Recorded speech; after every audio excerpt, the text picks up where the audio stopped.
Boa noite a todos, eu me chamo Marcos Vinícius e minha dupla se chama Bruno Rafael. Hoje apresentaremos o problema do fluxo máximo. Começarei falando sobre os grafos, que são ferramentas importantíssimas para representar problemas reais, como rede de computadores, sistemas de transporte e logística. Em um grafo, os vértices representam entidades, como por exemplo cidades, computadores ou pessoas, e as arestas representam as ligações entre elas.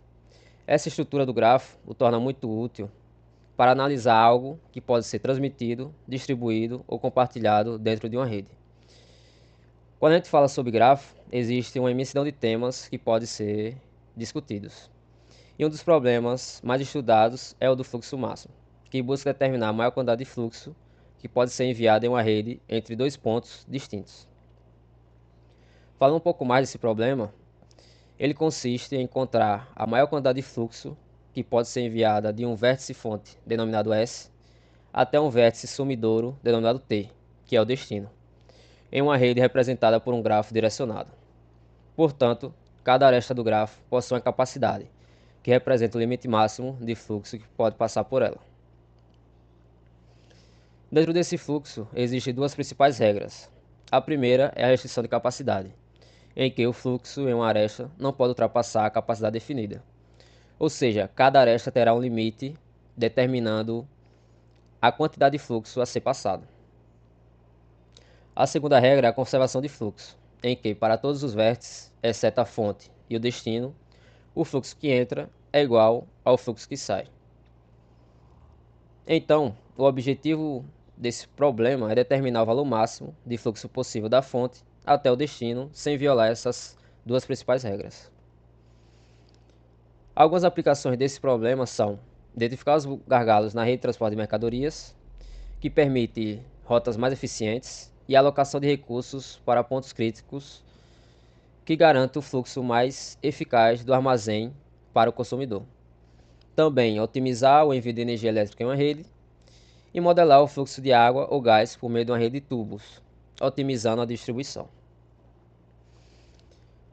Um dos principais algoritmos para resolver esse problema é o de Ford-Fuchs, em que seu principal objetivo é calcular a maior vazão possível que pode ser transportada de um ponto de origem a um destino, aproveitando da melhor forma as capacidades de cada rota, que são as arestas.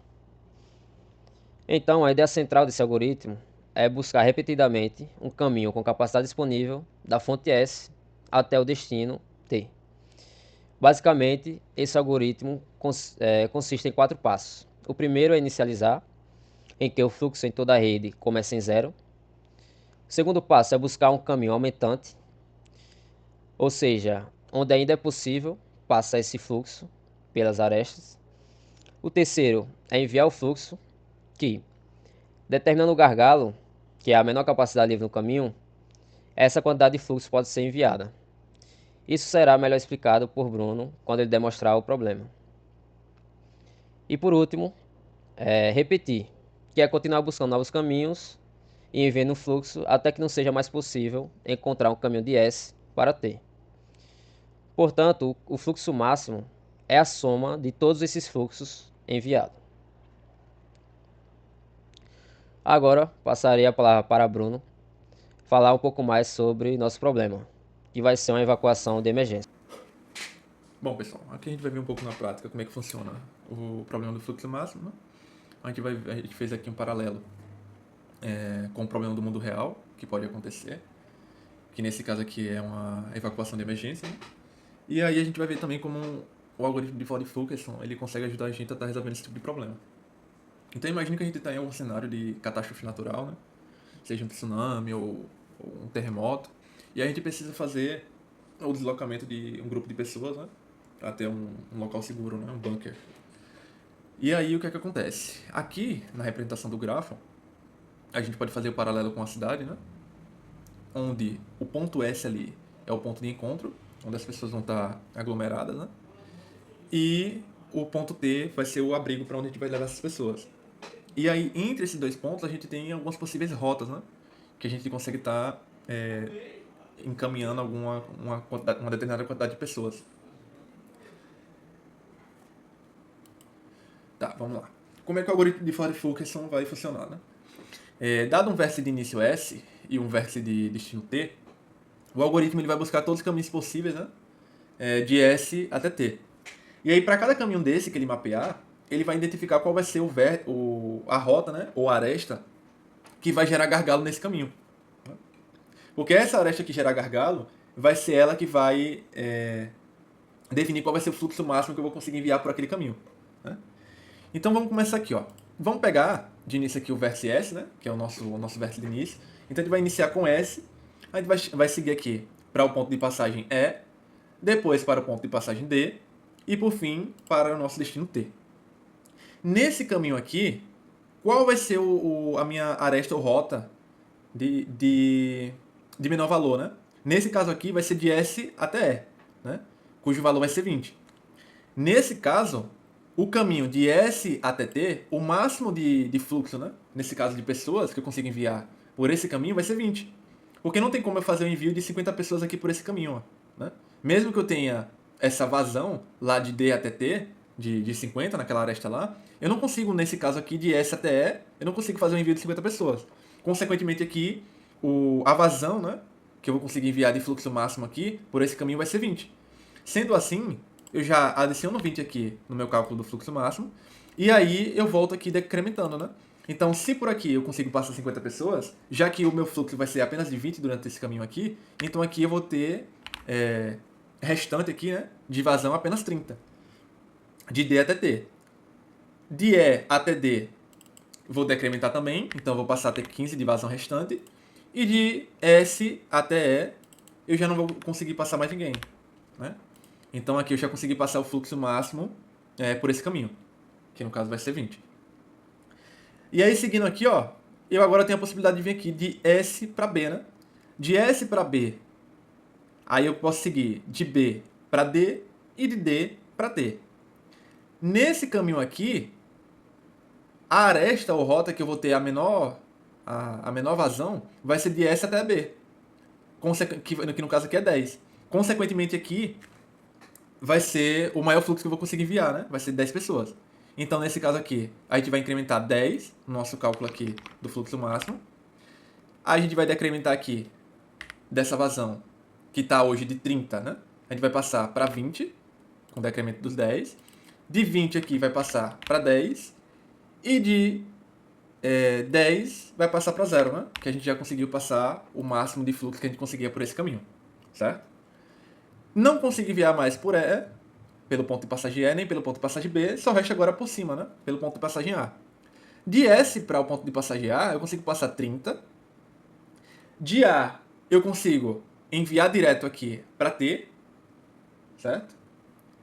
Mas eu consigo também enviar por cima, né? Para C, né? Mas vamos enviar direto aqui. Nesse caso aqui, eu vou enviar de A para T, que no caso é 10, e aí de S para A e de A para T, o máximo de fluxo que eu consigo enviar aqui é 10, né? Que no caso aqui é a menor rota que eu tenho nesse caminho. Então, já que é 10, aqui passa a ser 0, certo? Já vou incrementar aqui logo no meu cálculo de fluxo máximo, mais 10. E aqui, de S para A, eu vou decrementar 10, que vai para 20. Certo? Agora, a gente tem outra possibilidade, né? A gente vai jogar de S para A, de A para C e de C para T. Né? Nesse caminho aqui, de S para A, a gente consegue uma vazão de 20, de A para C 15 e de C para T 15 também. Consequentemente, mesmo que esses dois aqui estejam com o mesmo valor, né? Esse vai ser o menor valor de vazão que eu vou conseguir, né? Nesse caminho. Então, vai ser 15. Então, aqui eu vou incrementar mais 15 no meu cálculo do fluxo. Aqui eu vou decrementar os 15 aqui, vai para 0. Decremento 15 aqui, vai para 0 também. E aqui de 20, decremento 15, vai para 5. Certo? E agora, eu ainda assim consegui enviar fluxo por aqui, de S para A. Consegui enviar 5 ainda. Então, de S para A, agora não consigo ir mais direto para T e nem para C. Vou descer agora para B. Então, S, A, B, depois D e por fim T. Nesse caminho aqui, o fluxo máximo que eu consigo enviar é 5. Certo? Então, se é 5 que eu consigo enviar nesse caminho aqui, decremento aqui vai para 15. Já vou adicionar também aqui no nosso cálculo do fluxo máximo. Então, vai para 5, mais 5. De D para B, estava 10, vai para 5. de B para A estava 30, vai para 25. E de A para S eu consegui enviar 5, agora não consigo enviar mais ninguém. Certo? Então, não consigo enviar mais fluxo para A, nem para B, nem para E. Consequentemente, aqui já não consigo mais enviar fluxo por nenhum caminho. Então aqui a gente já tem nosso cálculo final do fluxo máximo. Que nesse caso vai ser 30 com 10, 40, 55, 60. Que vai ser nosso valor de fluxo máximo. Agora vamos entender rapidão aqui como é que funciona a lógica do algoritmo. Né? O algoritmo ele tem como atributos aqui, né, o número de vértices, que a gente pode fazer paralelo lá com o número de locais que a gente tem no mapa, né? E a gente tem esse grafo residual aqui, que basicamente é como se fosse um mapa da cidade, onde esse mapa, ele de tempos em tempos, né, à medida que o algoritmo está sendo executado, ele vai atualizar seus valores, né? Então, imagine que você mandou um determinado fluxo de pessoa para um determinado caminho, e aí após você enviar esse fluxo de pessoas, é feito aquele cálculo, né, para poder decrementar e informar se ainda é possível ou não enviar algum outro fluxo por aquele caminho, né? Então, toda essa atualização de valores que é realizada é sempre realizada em cima desse gráfico residual aqui. Quando é inicializado aqui a nossa classe, né, é feita a passagem de um grafo, que nesse caso aqui vai ser uma matriz de adjacência, né, que a gente passa para o construtor aqui, onde essa matriz de adjacência aqui basicamente vai ser o mapeamento, né, de ligação entre os vértices que a gente vai ter lá dentro do grafo e os valores que vão estar definidos lá para cada rota, né, ou aresta. A gente tem aqui o DFS. O DFS aqui ele vai funcionar como se fosse tipo um GPS, né, fazendo paralelo aqui com o nosso problema. Então imagine que a gente vai ter lá uma forma de explorar o mapa, né, a partir de um ponto, no caso nosso ponto S, um ponto de início, né, até o nosso ponto T. E aí nesse mapa, a partir desse início até esse destino, vai ser feito uma varredura pelas ruas, né, para poder verificar em quais ruas, né, quais caminhos a gente consegue ainda ter espaço disponível para poder enviar fluxo de pessoas, né. E aí, à medida que o algoritmo do DFS ele vai rodando, ele vai descobrindo quais são os vértices, né, as rotas entre os vértices que eu consigo enviar fluxo de pessoa, e aí vai fazendo esse mapeamento dentro desse array de parent aqui. Então, digamos que ele fez um mapeamento ali do vértice S, que é o nosso vértice de início, até o vértice A, depois seguindo para o vértice C, até chegar lá no vértice T. Ele descobriu que por esse percurso, ele consegue ainda enviar fluxo de pessoa, né? Ele faz todo esse mapeamento de cada ponto, de cada vértice desse, joga dentro desse array aqui, que vai ser utilizado lá na hora de fazer a busca do fluxo máximo no método aqui embaixo, certo? Aqui já no método do fluxo máximo, né, o que é que a gente tem? Basicamente é como se aqui fosse o plano principal, né, que é de fato encontrar qual o máximo de pessoas que eu consigo enviar do nosso início lá até o nosso destino.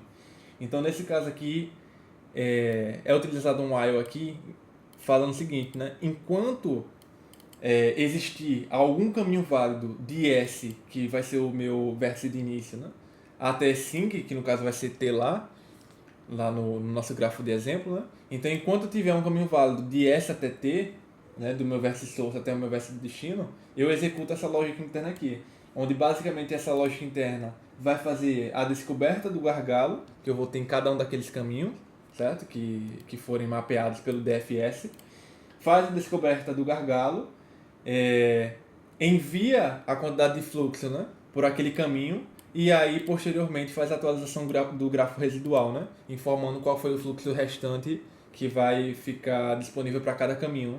Então, após fazer esses diversos cálculos aqui, a cada interação que ele faz a atualização do grafo residual, ele também faz a atualização desse maxflow aqui, né, que é a nossa variável que vai guardar o fluxo máximo final que vai ser definido para o nosso grafo, certo? Agora a gente vai aqui para a classe main aqui para poder fazer a execução do algoritmo.